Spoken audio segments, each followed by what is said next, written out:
Good afternoon, everyone. I'm First Alert Meteorologist CJ Cartledge here. We're going to be dealing with much warmer conditions as we move through this afternoon. It's going to be much different as compared to yesterday afternoon, where we were dealing with fog for most of the daytime hours here, and that only caused highs to rise into the 50s, lower 50s for Shreveport, and upper 40s and everywhere around Shreveport, Bossier, around the Arklatex here. But another cool down is on the way as we reach this weekend. We'll be explaining the details in just a little bit here in this forecast. Breezy conditions out of the north and west are expected through the afternoon hours for today, mainly due to a weak cold front moving through the Arklatex, but that won't stop temperatures from rising above the average for many areas and near the average for some. 62 by Idabel, 63 for DeQueen, 66 by Texarkana, Shreveport, Mansfield, and Manny, all in the line down the southern portions of the Arklatex there, and looks to be at around 67 degrees for Nacogdoches and Longview in East Texas. How this compares to our average, we will be nearly 5 degrees above the average for this time of year for today,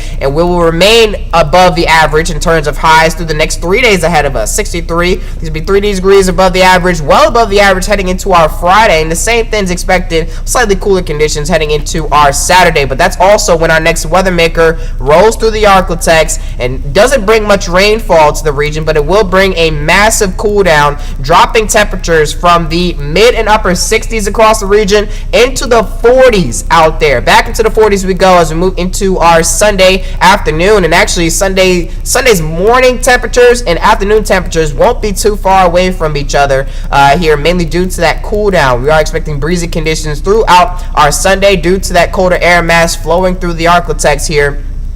But our last above average day for quite some time here will be on our Saturday, just before that cooler air rushes through. Here's a look at our 7-day forecast. We're expecting above average temperatures through the rest of the week, or the rest of the work week that is here, and we should see rain chances remain absolutely none or zero out there. But we should see some slight rain chances heading into our Saturday and definitely heading into Sunday. Potentially we could see some isolated showers associated with the front of colder air moving through, but it won't be much rain. As mentioned before, highs drop from the 60s down into the 40s once again before temperatures try to make their way back towards the average. We could see another day of possible rain and storms as we move into our next Tuesday.